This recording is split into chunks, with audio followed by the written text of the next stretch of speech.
Hi எல்லாருக்கும் வணக்கம். So நான் லிடியா ஜான்சன். இன்றைக்கி நம்ம பார்க்க போகிறது லஞ்ச் பாக்ஸில் என்னென்ன பேக் பண்ணியிருக்கேன்னு காமிக்க போகிறேன். தக்காளி சாதம், எக் பொடி மாஸ் அண்ட் புடலங்காய் 65. புடலங்காய் ரவுண்டோட கட் பண்ணி சிக்கன் மசாலா போட்டு பிடிச்சி எடுத்துகிறது தான்.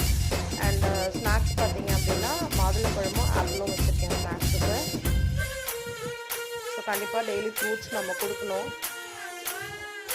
அது இல்லாமல் புடலங்காய் 65 வந்து புடலங்காய் வெஜிடபிள் அவங்கள சாப்பிட பழக்க வைக்கிறதுக்காக நம்ம இந்த மாதிரிலாம் பண்ணால் தான் அவங்க வெஜிடபிள் சாப்பிட ஆரம்பிப்பாங்க. ஸோ அவங்க சாப்பிட ஆரம்பித்ததுக்கப்புறமா நம்ம வந்து கூட்டோ பொரியலோ பண்ணி கொடுத்துக்கலாம். ஸோ அதனால தான் வந்து மோஸ்ட்டாக என்ன பார்த்தீங்கன்னா ஃப்ரை மாதிரி தான் பண்ணி கொடுப்பேன் நான். ஏன்னா என் பையன் சாப்பிட்ருவான், பொண்ணு சாப்பிட மாட்டான். அந்த ரீசனுக்காக தான் ஃப்ரை பண்ணி கொடுக்குறது. கண்டிப்பாக இந்த சேனலை சப்ஸ்கிரைப் பண்ணாதவங்க கண்டிப்பாக இந்த சேனலை சப்ஸ்கிரைப் பண்ணுங்கள். ஸோ நெக்ஸ்ட் வீடியோவில் பார்க்கலாம். பாய்.